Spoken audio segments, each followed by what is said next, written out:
Donc, de mon côté, voilà, je vais utiliser le titre qui m'a été imposé, puisque évidemment j'ai traîné pour proposer le mien, mais qui va très bien, et montrer quelques éléments du côté suisse, quelques éléments qui vont se concentrer dans la phase de fondation de la télévision, et particulièrement de la télévision en Suisse romande. Évidemment, les histoires sont très entremêlées avec ce qui se passe en Suisse alémanique. Bien sûr, c'est aussi très entremêlé à l'histoire de la télévision tout simplement en Europe, mais sur ça, on a eu l'excellent exposé de Jérôme Bourdon, et sur la suite, disons sur la partie après la fondation, on aura l'après-midi. Donc de mon côté, disons, je vais conclure en évoquant les premiers formats magazines de la Suisse romande avant temps présent, quelque part. Donc j'ai reporté télévision et information, donc j'ai un peu essayé quand même de colorer mon exposé sur le rapport à l'information qui m'était imposé. Sur cela, je vais faire peut-être une petite remarque, c'est que contrairement à Jean Bourdon, je suis un peu en toute image. J'enseigne la sociologie de l'image, donc ça va de la BD aux jeux vidéo, en passant par les vignettes Panini et les assiettes en céramique, enfin j'exagère à peine, et la télévision n'est pas le domaine dans lequel je suis le plus féru, parce que, au fond, on a un rapport aux archives qui est un rapport, on en a discuté tout à l'heure, qui est très complexe. Alors en Suisse, il y a eu des grosses améliorations, on a des accès qui maintenant sont possibles, c'est néanmoins, pour l'essentiel, des accès qui sont gérés par le médium lui-même. C'est-à-dire, au fond, ce qu'on peut voir, c'est ce que la TSR juge utile ou intéressant ou amusant pour sa propre histoire. La télévision est aussi un média comme la radio avec des archives très sélectifs, puisque beaucoup des émissions des premiers temps ont simplement pas laissé de traces déjà à l'époque, et d'autres ont laissé des traces visuelles mais pas de son, et donc effectivement on doit recourir parfois, ce que je vais faire aujourd'hui, à disons des documents seconds, c'est-à-dire des documents qui parlent de la télévision mais qui ne sont pas de la télévision. Notamment, aujourd'hui, je parlerai un petit peu de comment la presse romande va un petit peu entretenir ce rapport bizarre d'amour-haine, ou d'amour-méfiance, je dirais plutôt, avec la télévision. Et c'est dans ce sens-là, justement, que cela m'amènera à parler de légitimité journalistique, puisqu'au fond, la presse quotidienne romande, qui est le siège de la légitimité journalistique dans les esprits des journalistes des années 50, voilà comment, effectivement, elle va accorder ou pas un rôle d'information, et si oui, quel rôle d'information à cette télévision naissante qui, à ses origines, est quelque chose de très embryonnaire, très limité en termes de moyens, et aussi très limité en termes simplement de portée de téléspectateurs. Bon, vais vous parler des origines. Aux origines de la télévision, et je sors là du cadre prêtement roman. Aux origines de la télévision a une très bonne presse. Mais quand je parle des origines de la télévision, je me situe très loin dans le temps, et je me situe en gros dans la deuxième moitié du XIXe siècle, date à laquelle évidemment la télévision n'existe pas. N'existe pas, sauf dans les esprits.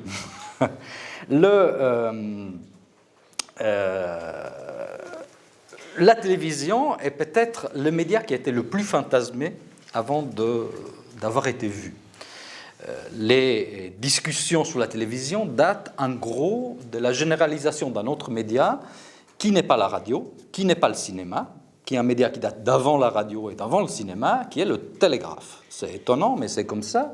Du moment qu'on a pu transmettre l'écrit, on a très vite imaginé que la phase suivante ne pouvait être que la transmission d'images, donc la transmission d'images à distance. Cette image est très connue, elle est tirée d'un journal satirique britannique, le Punch, et elle se réfère à une invention de Edison, le téléphonoscope, Alors le téléphonoscope, qui a effectivement été inventé par Edison et dont le brevet a été déposé, un des nombreuses centaines de brevets déposés par Edison, et ne ressemble pas du tout à ça. En gros, c'était des gros cônes ouais, qui permettaient donc de parler comme un mégaphone et puis faut apporter aux oreilles d'entendre comme une grosse cornette acoustique et qui permettait à deux personnes de communiquer à 1-2 miles de distance. Donc rien à voir avec ça. Simplement, le fait que téléphonoscope, avec le terme télé déjà, hein, on peut le remarquer, intervienne à un moment où on commence effectivement à fantasmer à cette transmission d'images, va donner cette interprétation qui est une interprétation de communication à distance qui ressemble plus au téléphone. Hein. D'ailleurs, le téléphone est aussi, après le télégraphe, le téléphone arrive à ce moment-là. Après le téléphone, voilà, les images. Donc Edison ne pouvait inventer que ça. On est avant le cinéma, on est avant la radio. On imagine une communication à distance avec des images. Si je vous dis tout cela, c'est pour vous dire qu'effectivement, la télévision a un long chemin avant elle et avant tout, elle s'enrichit d'un capital symbolique très fort, qui est un capital symbolique disons, d'une future radieux, d'inventions technologiques extraordinaires. Et après l'article de Pucci, il y avait bien sûr les œuvres de science-fiction, Robida avec le XXe siècle, hein, dans les années 80 du XIXe siècle, et puis Jules Verne, avec Une journée d'un journaliste américain, qui vont aussi thématiser la télévision à un moment où le cinéma n'existe pas. Et il n'est même pas imaginé, le cinéma. Donc on imagine la télévision avant le cinéma. Et au fond, dans les projections d'un monde futur, la télévision fait partie effectivement des avancées fantastiques, je dirais d'une certaine manière, comme aujourd'hui, on peut fantasmer sur la réalité virtuelle. Hein. C'est quelque chose dont on fantasme beaucoup, dont on ne sait absolument pas qu'est-ce que c'est. Enfin, on a des petits bribes, des petites tentatives.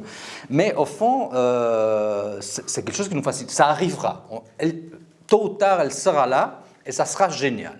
Donc, quelque part, lorsque, dans les années 50, on regroupe 2 ou 3 techniciens, les ramassons du côté cinéma, du côté radio, et on commence à faire des petites émissions d'une demi-heure, 1 heure, qu'on projette 2 ou 3 fois par semaine, et sur un tout petit écran dont on ne voit pas très bien comme ça, évidemment, c'est un peu la fin d'un rêve.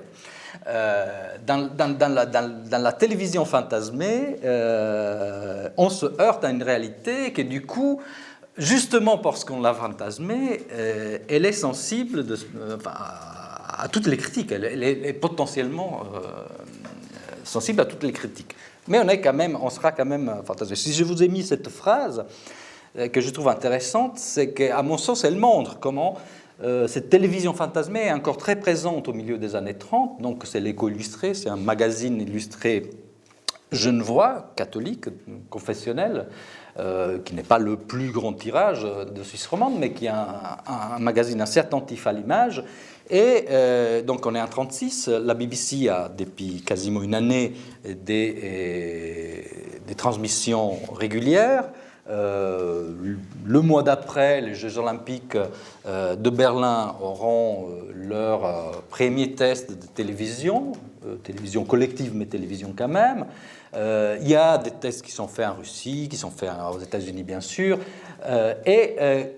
L'article qui porte sur 2 pages sur les techniques de télévision se conclut avec cette phase dans laquelle on ne dira plus « allô », vous m'entendez bien, mais « allô, vous me voyez bien », on ne pourra plus dire « je regrette, monsieur le patron est absent » par la bonne raison que le patron sera derrière vous et que le correspondant le verra parfaitement s'il est dans le champ. Toutefois, donc, à un moment des premiers tests réels de télévision, avec des émissions de variété qui sont proposées à Londres et alentours et dans d'autres endroits, le journaliste de l'Écho illustré y ramène à la vision qu'on a vue des années 70 du 19e siècle, qui est encore dans les esprits. Donc, effectivement, un long chemin, quelque part, pour arriver au côté un côté réel, et effectivement, il faut apprivoiser quelque part une télévision réelle après qu'on l'a fantasmée pendant 50 ans, 60 ans.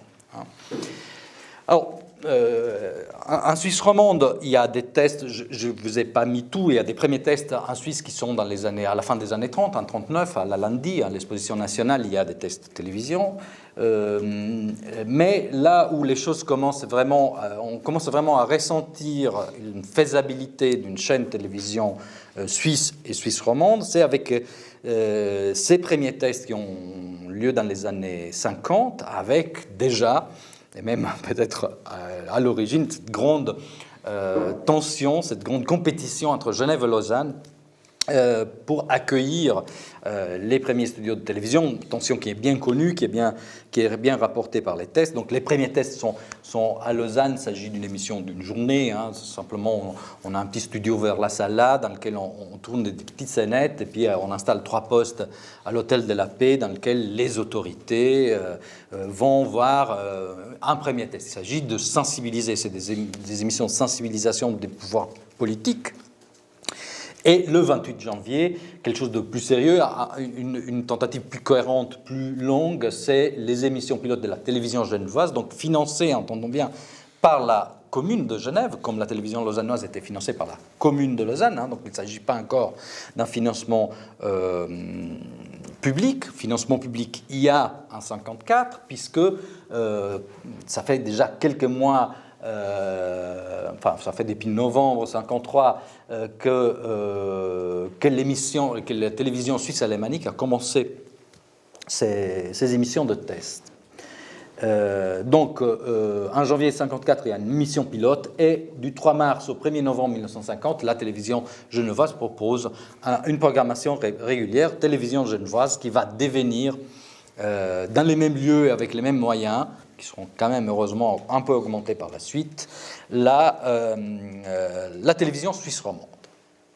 Alors, je vais vous montrer l'essentiel de la programmation de la télévision suisse romande, c'est-à-dire ce qui est plus potentiellement vu à l'écran, c'est ça. C'est-à-dire que, voilà, c'est la mire, évidemment. C'est-à-dire qu'il ne faut pas s'imaginer, loin de là, une situation télévisuelle telle que nous la connaissons, avec une programmation de 24 heures. Évidemment, il ne s'agit pas d'avoir plusieurs chaînes, il n'y en a qu'une, et une chaîne qui a un gros programme, pas tous les jours de la semaine, une émission qui varie, des programmes qui varient d'entre 1 heure et grand maximum 2 heures.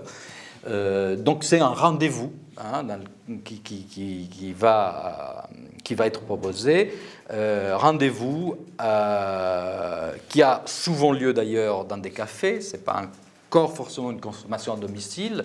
Les cafetiers, certes, ont bon à payer une redevance qui est beaucoup plus chère que les individus, que les foyers. Néanmoins,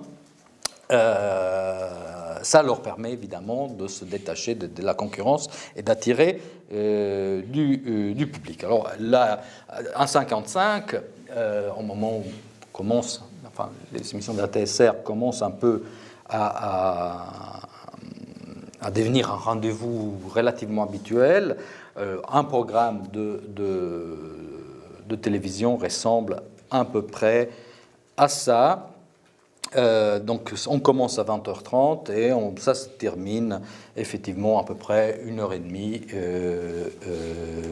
là 1h45 après. Donc le téléjournal, qui va varier de nom, ça c'est l'orthographe du premier, donc téléjournal en un seul mot sans article, hein. Après on va le séparer les 2 mots puis mettre un article, enfin il y aura différents pour arriver au 1930 actuel.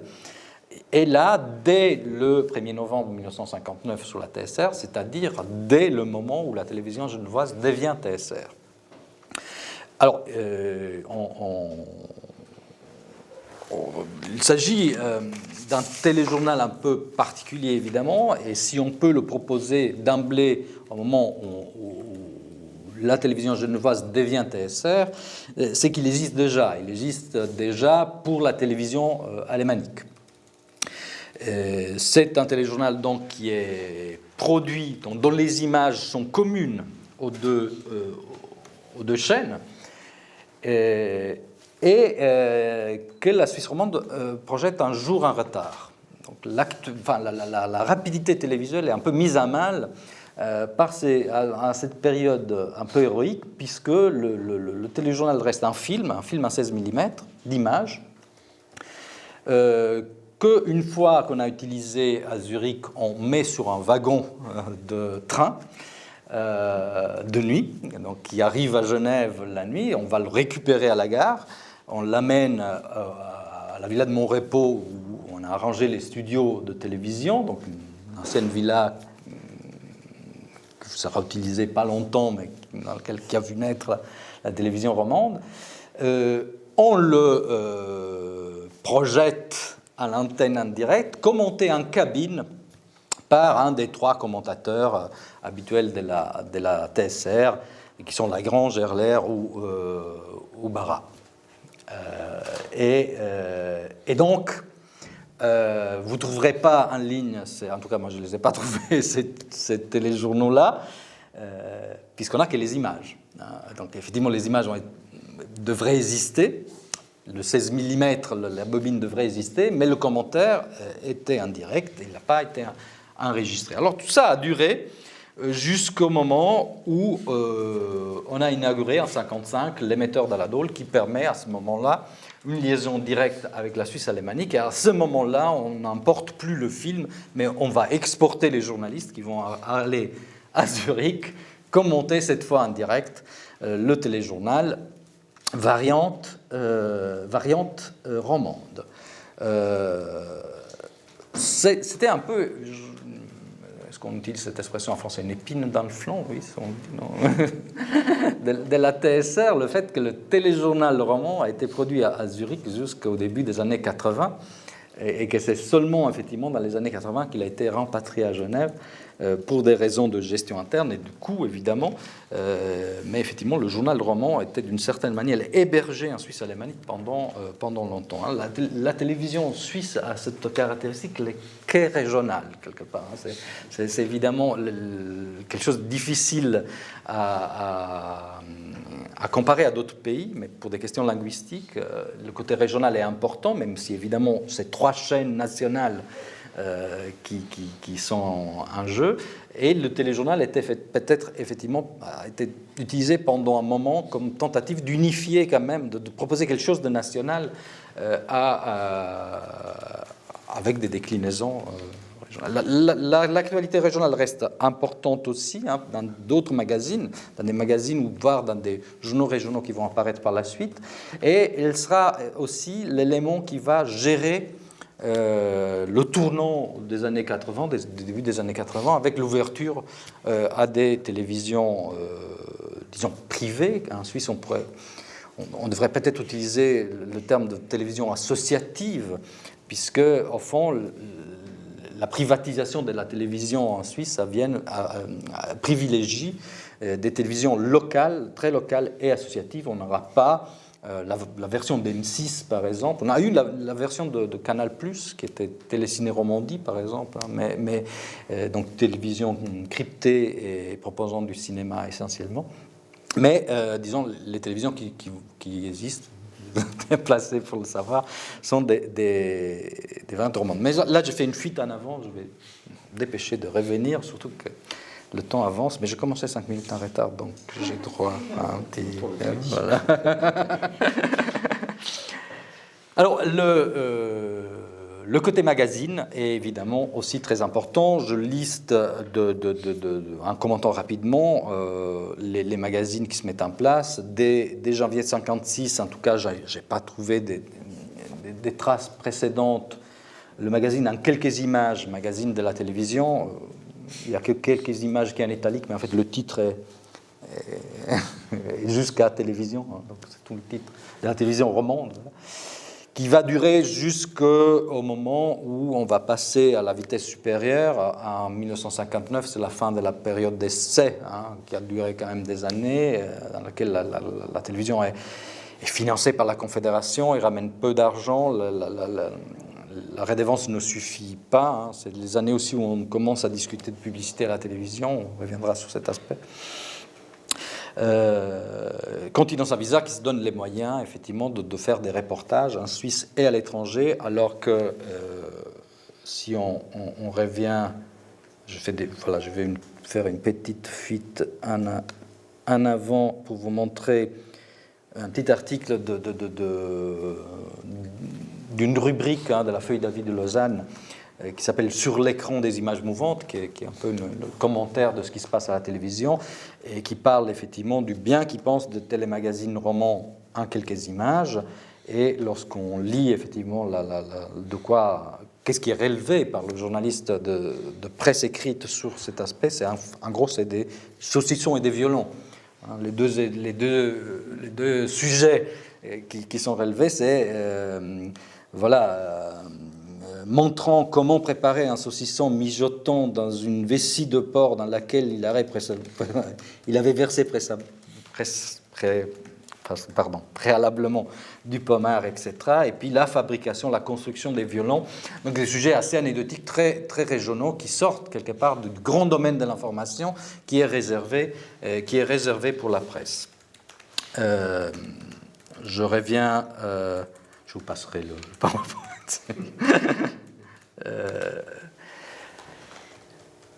Donc, Continent Savisa, qui est accompagné aussi par Carrefour, qui effectivement est le magazine régional, 2 fois par semaine, Pitre 3, puis pour finir chaque jour. Donc, une présence de l'information régionale très, très importante dès les années pratiquement dès les origines, auxquelles on va donner des lieux d'expression très rapidement. Et bien sûr, temps présent, émission phare, qui, comme Continent Savisa, s'insère dans la logique un peu initiée, ou en tout cas marquée par le panorama de la BBC, qui commence en 57 sauf erreur, et qui... non, 53 sauf erreur, et qui dure toujours. Hein, donc, un monument quelque part du magazine télévisé, et qui est un peu l'initiateur à la fois de 5 colonnes à la une, dont il est intéressant de repérer la référence à la presse écrite, 5 colonnes à la une. On est dans un langage de presse écrite, donc on va anoblir la presse télévisée par une référence à la presse écrite. Continuons à la une, que vous aurez, pas continuons à la une, 5 colonnes à la une, qui passe en même temps que Continent Savisa, dans la même tranche horaire, le vendredi, dans une logique, je ne sais pas si de concurrence ou simplement d'imitation. Évidemment, la TSR est très attentive à ce qui se passe à la télévision française, pour cause, par question de proximité culturelle et aussi de distanciation, d'essayer de faire quand même quelque chose de plus roman, plus francophone que la télévision alémanique. Est-ce que j'ai encore un peu de temps? Je vais pouvoir... Alors, j'avais préparé des extraits que peut-être j'aurais pas le temps de passer, qui montraient comment, enfin, le cinéma et la radio sont bien présents dans l'origine, sont bien présents aussi dans les commentaires, c'est-à-dire forcément, la télévision, elle arrive, elle est comparée à ce qui est censé lui ressembler le plus, le cinéma et la radio. Avant, au fond, le début de la télévision, il y a déjà un magazine, non pas de télévision, mais sur la télévision. C'est le magazine de la télévision, qui est un magazine radiophonique, qui parle des nouvelles de la télévision. Et pendant les premières émissions de Radio Genève, il va se promener dans les bistrots qui proposent les émissions. C'est intéressant parce qu'on a une parole du public sur ce qu'il vient de voir. Clairement, tout le monde, en gros, dit c'est moins bien que le cinéma. Enfin, on voit moins bien. Enfin, le langage est évidemment cinématographique. C'est clairement ça qui vient à l'esprit. Et lorsqu'on crée des émissions de télévision, ça ressemble extrêmement aux actualités filmées. Ça ressemble parce que c'est ce qu'on sait faire, et c'est parce qu'on va recourir à des savoir-faire qui viennent de ce domaine-là.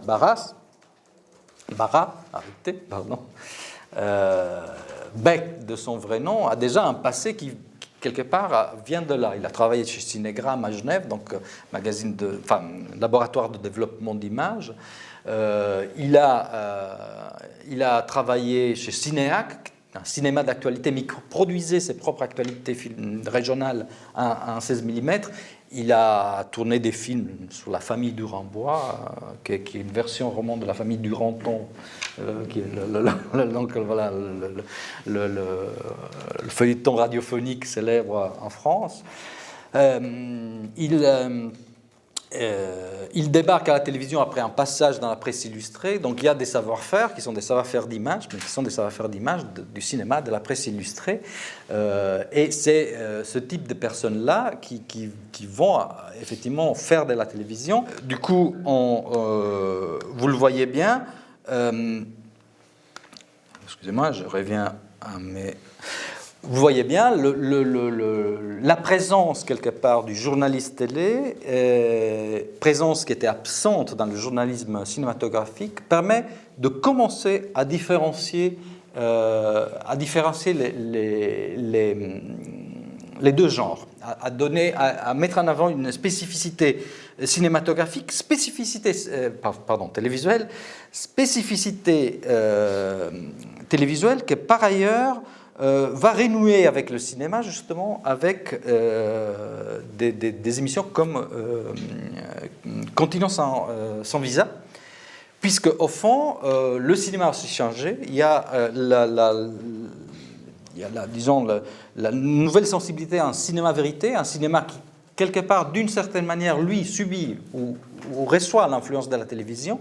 Donc une nouvelle manière de faire un cinéma documentaire qui, du coup, est revendiquée également par la télévision. Et ce n'est pas un hasard que dans l'équipe de Continent sans frontières, on retrouve des gens comme Guaretta qui, par ailleurs, vont par la suite continuer une carrière qui est une carrière cinématographique. La télévision devient un lieu d'essai pour après retourner vers ce média, disons peut-être plus noble, je ne sais pas, qui est le cinéma. Voilà, donc là j'excède longuement, donc je conclus simplement sur, en rétrécissant un peu les rapports entre presse et télévision, en rappelant qu'ils sont par moments tendus, pour des questions diverses, et notamment la question de la publicité. Donc, la question de la publicité, la télévision suisse romande, elle n'aura pas de publicité jusqu'à 65, mais la question se pose à plusieurs reprises, et cela inquiète beaucoup la presse, qui reçoit, dans les années 50, à peu près 150 millions de francs sur les 600 millions dépensés de publicité. 100 millions pour la presse quotidienne, 50 millions pour la presse magazine, et qui a évidemment pas envie de partager avec un nouveau venu ce man. Et donc il faut aussi voir par rapport à des logiques non simplement de statut, mais aussi véritablement des instances économiques des deux milieux, cette sorte de regard un peu bizarre entre la presse et la télévision, qui a beaucoup... Enfin, il y a beaucoup d'échanges aussi, bien sûr, mais notamment en termes de personnes.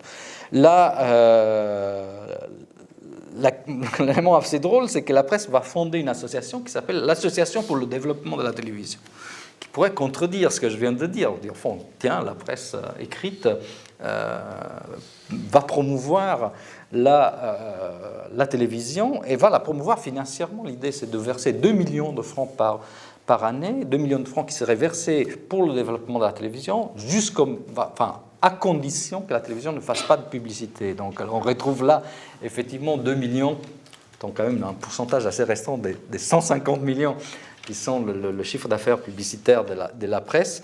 Et effectivement, c'est un argument. Et lorsque, je n'aurai pas le temps d'en parler, mais ils seront disponibles sur le PowerPoint, on remarque effectivement comment la presse parle de la télévision. Effectivement, c'est le côté divertissement qui est mis en avant.